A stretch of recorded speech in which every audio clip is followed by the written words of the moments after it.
ये न्यूज हरियाणा देख रहे हैं आप और मैं आपके साथ तरन्नुम जहान शेख। बुलेटिन की शुरुआत करते हैं इस वक्त की बड़ी खबर से। तो 2 दिन के फरीदाबाद के दौरे पर रहने वाले गृह मंत्री अमित शाह बेहद खास ये दौरा माना जा रहा है। तो गृह मंत्री अमित शाह का ये दौरा 2 दिन के फरीदाबाद के दौरे पर रहेंगे गृह मंत्री अमित शाह। आपको बता दें कि कई कार्यक्रम में शामिल होंगे। आज सेक्टर 12 में जन उत्थान रैली को संबोधित करेंगे और इसी के साथ 6,629 करोड़ रुपए की परियोजनाओं का लोकार्पण और शिलान्यास करेंगे। एक बड़ी सौगात देंगे हरियाणा और इसी के साथ ऑर्बिटल रेल कॉरिडोर का भी शिलान्यास करेंगे। रोहतक एलिवेटेड रेलवे ट्रैक का लोकार्पण और शिलान्यास का भी कार्यक्रम है। कई कार्यक्रम जिसमें गृह मंत्री अमित शाह शिरकत करने वाले। फरीदाबाद का ये दौरा कई मायनों में खास है और इसी के साथ आज फरीदाबाद वासियों को कई बड़ी सौगातें मिलनी जा रही है।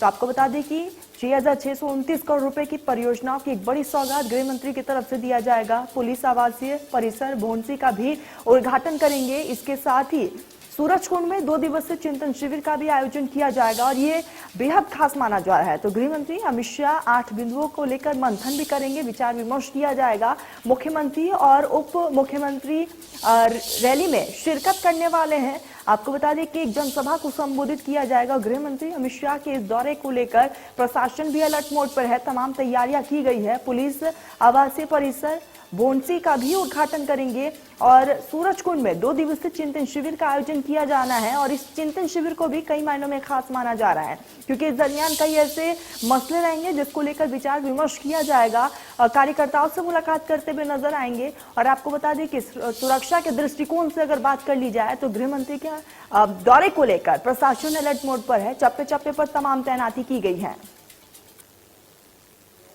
तो केंद्रीय गृह मंत्री अमित शाह की जन उत्थान रैली के लिए सेक्टर 12 स्थित मैदान में मंच तैयार है। चुनावी रैली को छोड़ दिया जाए तो ये औद्योगिक नगरी में अमित शाह की पहली रैली है। मुख्यमंत्री मनोहर लाल की अध्यक्षता और रेल मंत्री अश्विनी वैष्णव की विशेष उपस्थिति में आयोजित होने वाली इस रैली के माध्यम से गृह मंत्री हरियाणा प्रदेश को 6,629 करोड़ रुपए की 4 परियोजनाओं की बड़ी सौगात देंगे। इनमें सबसे बड़ी 5,618 करोड़ रुपए की लागत वाली हरियाणा ऑर्बिटल रेल कॉरिडोर परियोजना है जिसका शिलान्यास होना है और ये ऐसी परियोजना है जिसके पूरे होने के बाद हरियाणा प्रदेश में विकास को नए पंख लगेंगे और रेल यातायात सुगम होगा जिससे औद्योगिक ढांचा पूरी तरीके से बदल जाएगा। ये पलवल से शुरू होकर सोनीपत के हरसाना कला तक KMP वाले मार्ग के संग संग होकर निकलेगा और केंद्र सरकार की तरफ से इस परियोजना को मंजूरी मिल चुकी है। इसके अलावा 27 और 28 अक्टूबर को केंद्रीय गृह मंत्री अमित शाह की अध्यक्षता में प्रस्तावित चिंतन शिविर में पुलिस से जुड़े 8 बिंदुओं पर चर्चा की जाएगी, मंथन होगा और इस चिंतन शिविर में सभी राज्यों के गृह मंत्रियों को भी आमंत्रित किया गया है। तो बेहद खास है और कई ऐसे कार्यक्रम है जिसमें गृह मंत्री शिरकत करने वाले हैं। तो 11:55 पर अमित शाह फरीदाबाद पहुंचेंगे। 11:57 पर कृष्णपाल गुर्जर उनका स्वागत करेंगे। इसी के साथ तकरीबन 12 बजे रेल मंत्री अश्विनी वैष्णव भी मौजूद रहेंगे। वीडियो के जरिए प्रोजेक्ट दिखाया जाएगा 12 बजे के तकरीबन और 12:06 पर गृह मंत्री उद्घाटन और शिलान्यास करते हुए नजर आएंगे। 12:10 पर कृष्णपाल गुर्जर का संबोधन है।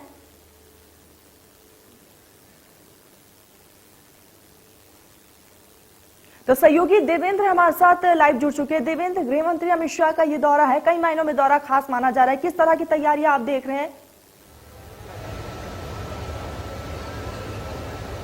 बिल्कुल, देखिए केंद्रीय गृह मंत्री अमित शाह आज फरीदाबाद के दौरे पर हैं और न केवल आज बल्कि कल भी वो यहीं रहने वाले हैं और ऐसे में सबसे पहले जो फरीदाबाद में जो दौरा अमित शाह का होगा वो एक जन उत्थान रैली के माध्यम से होगा और हम फिलहाल उसी रैली स्थल पर खड़े हैं। आपको तस्वीरें दिखा देते हैं। देखिए सामने मंच पूरी तरह से सजकर तैयार हो चुका है। जहां 11:55 जो वक्त रखा गया है केंद्रीय गृह मंत्री अमित शाह का, वो यहाँ मंच पर होंगे और उनके साथ में ऐसे में जो संयोजक हैं इस रैली के, जन उत्थान रैली के और लोकसभा से फरीदाबाद लोकसभा से सांसद केंद्रीय राज्य मंत्री कृष्णपाल गुर्जर उनका यहाँ स्वागत करेंगे। और इसके साथ साथ में चूंकि रेल मंत्री एक परियोजना का यहाँ से शिलान्यास और उद्घाटन होना है तो ऐसे में केंद्रीय रेल मंत्री अश्विनी वैष्णव यहाँ होंगे। इसके साथ साथ में प्रदेश अध्यक्ष ओम प्रकाश धनखड़ और प्रदेश प्रभारी और त्रिपुरा के पूर्व CM विप्लव देव भी यहाँ मंच पर मौजूद रहेंगे और अध्यक्षता इस कार्यक्रम की मुख्यमंत्री मनोहर लाल करने वाले हैं। और ऐसे में आप समझ सकते हैं कि हरियाणा के लिए बड़ी सौगात इस मंच से दी जानी है और डिप्टी सीएम दुष्यंत चौटाला भी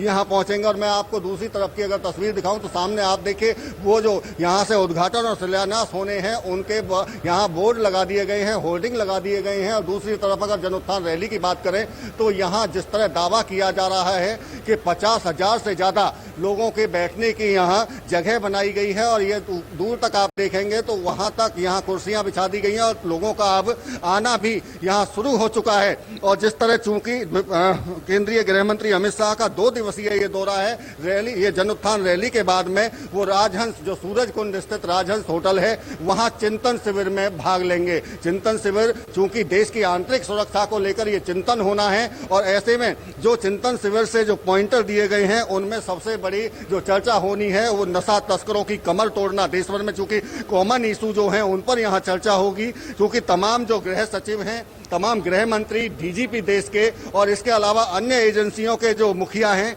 वो इस चिंतन शिविर में हिस्सा लेंगे। 2 दिन तक ये लगातार चलने वाले चिंतन शिविर में जो जिस राज्य के गृह विभाग मुख्यमंत्रियों के पास हैं, जैसे कि उत्तर प्रदेश के मुख्यमंत्री योगी आदित्यनाथ भी 2 दिन फरीदाबाद में ही रहने वाले हैं और ऐसे ही अन्य 18 राज्यों के मुख्यमंत्री पहुंचने की यहाँ संभावना है। तो आप समझिए कि देश की आंतरिक सुरक्षा को लेकर जिस तरह नशा तस्करों की कमर तोड़ने के साथ साथ में साइबर क्राइम लगातार जो देश में बढ़ा है उसमें तमाम जो एजेंसी हैं वो संयुक्त रूप से कार्रवाई कर सके। चूंकि हम देख चुके हैं कि पिछले काफी दिनों से एनआईए लगातार पूरे देश में सक्रिय रही और जगह जगह छापेमारी की गई। तो आप कैसे ऐसे में लोकल पुलिस के साथ में कैसे सामंजस्य बिठाया जाए, राज्यों की जो पुलिस का अधिकार राज्यों के पास है और सामंजस्य ऐसे में केंद्र और राज्यों के बीच में सुरक्षा एजेंसियों के हो, इसको लेकर ये चिंतन शिविर होना है। लेकिन उससे पहले हरियाणा के लिए 6629 करोड़ की बड़ी सौगात अमित शाह, केंद्रीय गृह मंत्री अमित शाह और रेल मंत्री अश्विनी वैष्णव की तरफ से दिया जाएगा।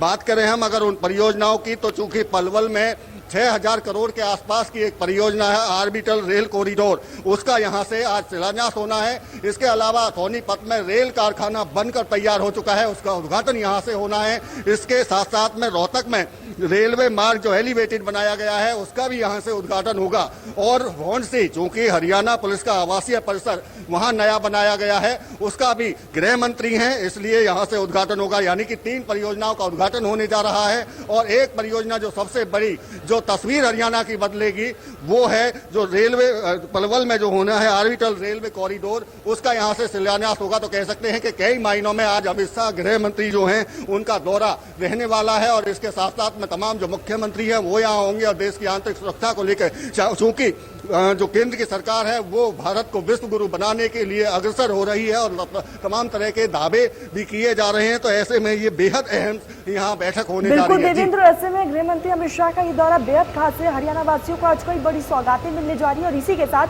हम कह सकते हैं देवेंद्र की कनेक्टिविटी जो है वो और भी बेहतर होने जा रही है प्रदेश की। लेकिन देवेंद्र, अगर बात कर ली जाए आज कई वीवीआईपी मूवमेंट्स रहने वाले हैं और ऐसे में सुरक्षा के दृष्टिकोण से बात की जाए तो किस तरह की व्यवस्थाएं आप देख रहे हैं वहां पर? तो देखिए, अगर सुरक्षा व्यवस्था की बात करें तो पुलिस की तरफ से पहले ही एडवाइजरी जारी कर दी गई थी और उस एडवाइजरी जारी के तहत ही तमाम जो रोड हैं उन पर कई जगह बैरिकेडिंग की गई है और लोगों को सलाह दी गई है कि उन रास्तों से जहां से वीवीआईपी मूवमेंट्स हो उन रास्तों से बचा जाए। और हम बात भी कर लेते हैं, चूंकि हमारे साथ में पुलिस प्रवक्ता हैं सूबे सिंह, उनसे बात कर लेते हैं पुलिस की सुरक्षा को लेकर जो तमाम इंतजाम किए गए हैं वो किस तरह के इंतजाम रहने वाले हैं। ये वीआईपी मूवमेंट और जन उत्थान रैली के मद्देनजर पर्याप्त सुरक्षा बल लगाया गया है इसमें, और साथ ही आम लोगों का भी ख्याल रखा गया है कि उनको परेशानी कम हो। रैली स्थल के लिए आने वाले लोगों के लिए अलग अलग से रास्ते बनाए गए हैं जिनसे वो रैली स्थल तक पहुंच सकते हैं। ये क्या मतलब, वीआईपी मूवमेंट को लेकर कई रोड को ब्लॉक भी किया गया है, कई रोडों को रास्तों को बंद किया गया है क्योंकि वहां से वीवीआईपीओ को आना है। उसको लेकर किस तरह के जो आम लोगों को परेशानी न हो इंतजाम हैं? जो आम आदमी है उनके लिए अल्टरनेटिव रूट दिए गए हैं, जैसे कि यहाँ की लोकल जनता है सभी जानते हैं, तो उनको अलग से अल्टरनेटिव रूट दिए गए हैं जो बिल्कुल साथ में ही होते हैं। वीआईपी रूट को अवॉइड करने की रिक्वेस्ट की गई है। एक सवाल और आपसे आखिरी, राजहंस सूरज कुंड में वहाँ चिंतन शिविर होना है लेकिन सीआरपीएफ ने पहले ही वहाँ कमान संभाली हुई है, लोकल पुलिस कैसे सहयोग कर रही है वहाँ?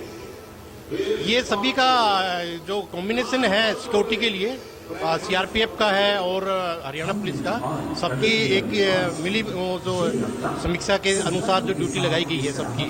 बिल्कुल, देखिए ये थे हमारे साथ में पुलिस पीआरओ सूबे सिंह, जिनकी तरफ से कहा जा रहा है कि आम आदमी को भी कोई परेशानी ना हो, इसके लिए रास्तों का विकल्प दिया गया है। और सीआरपीएफ चूंकि चिंतन शिविर में वहाँ आम आदमी की कोई भागीदारी नहीं होगी, तो ऐसे में सीआरपीएफ की तरफ से पूरी तरह से कड़े सुरक्षा व्यवस्था के प्रबंध किए गए हैं और लोकल पुलिस उनको सहयोग करती हुई वहाँ दिखाई देगी। बिल्कुल देवेंद्र, ऐसे में चौकी जगह पर तैनाती की गई है, कई रूट्स को डाइवर्ट भी किया गया है। लेकिन देवेंद्र, अगर हम बात कर ले चिंतन शिविर की, जो कि सूरजकुंड में होने वाला है, इसको किस लिहाज से देखा जाए और कितना खास है ये चिंतन शिविर?